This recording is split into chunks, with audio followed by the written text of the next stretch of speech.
Hop. Alors, il n'y a pas beaucoup eu de communication là, sur les substituts osseux. On a l'impression que c'est un peu passé de mode, et c'est vrai que on a eu pas mal de mauvaises expériences. Faut savoir que quand on a un défect osseux, il y a deux philosophies, soit on met du métal, soit on va mettre de l'os. Si on met de l'os, l'objectif ça va être de faire un peu une désescalade et d'essayer de régénérer le tissu osseux. Mais si on veut régénérer, il faut encore avoir quelque chose qui va se revasculariser, et en fait l'allogreffe c'est quelque chose qui n'est pas vascularisé et qui a été même stérilisé, donc c'est de l'os mort. Donc ce qu'on va espérer, c'est que ça va être colonisé encore par du tissu vivant, et ça on l'a montré déjà, et Stéphane Boigard en a déjà parlé. On sait que ça se réhabite à peu près sur 3-4 mm, mais pas beaucoup plus. Donc finalement là aussi la taille ça importe un petit peu. Les greffes massives ça va être utilisable et intéressant mécaniquement, mais ça va pas durer très très longtemps. On sait qu'on a à peu près 10 ans de survie avant que ça commence à se liser. Et la greffe morcelée c'est plus faible mécaniquement, mais par contre ça peut potentiellement servir de substrat, de matrice extracellulaire pour du tissu vivant. La greffe, l'allogreffe stérilisée, le problème aussi, c'est que ça ne vient pas avec des facteurs de croissance ou des boosters de cicatrisation. Et parallèlement à cette expérience avec l'os de banque, on a eu une expérience avec un substitut osseux qui est du BioVR et qui a des qualités intéressantes pour un substitut osseux parce que c'est ostéo-inducteur et c'est surtout résorbable.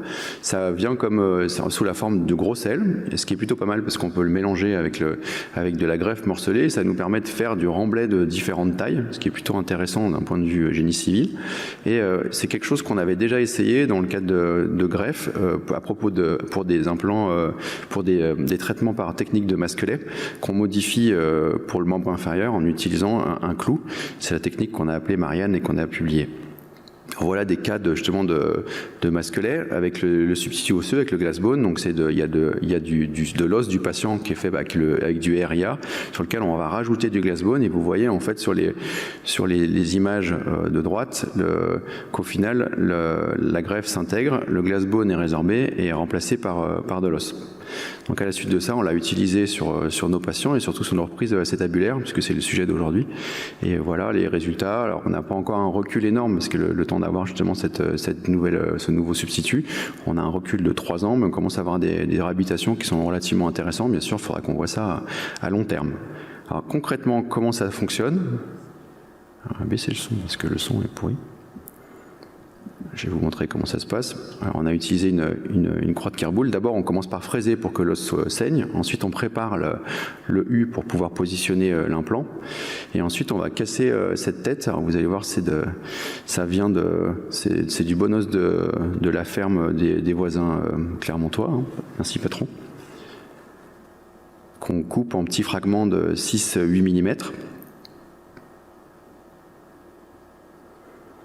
Je vous épargne la durée totale, on va couper un petit peu, et dans lequel on va rajouter notre gros sel, notre glassbone, le BioVR, qu'on va pouvoir mélanger.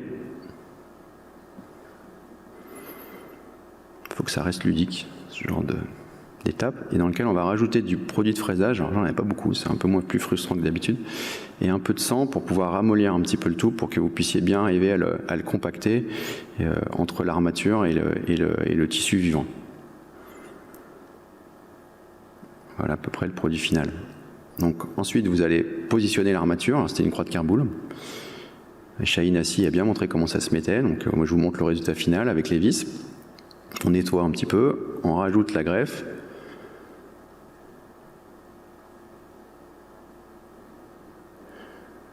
Là aussi je vous épargne toute la procédure, et ensuite on va compacter pour essayer au maximum d'avoir quelque chose qui mécaniquement soit satisfaisant.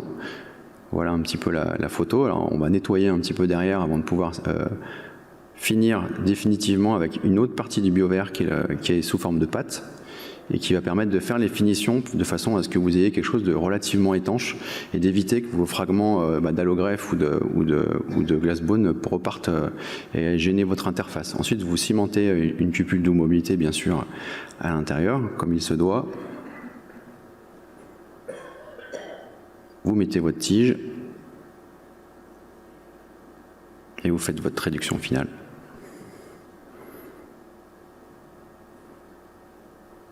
Et voilà.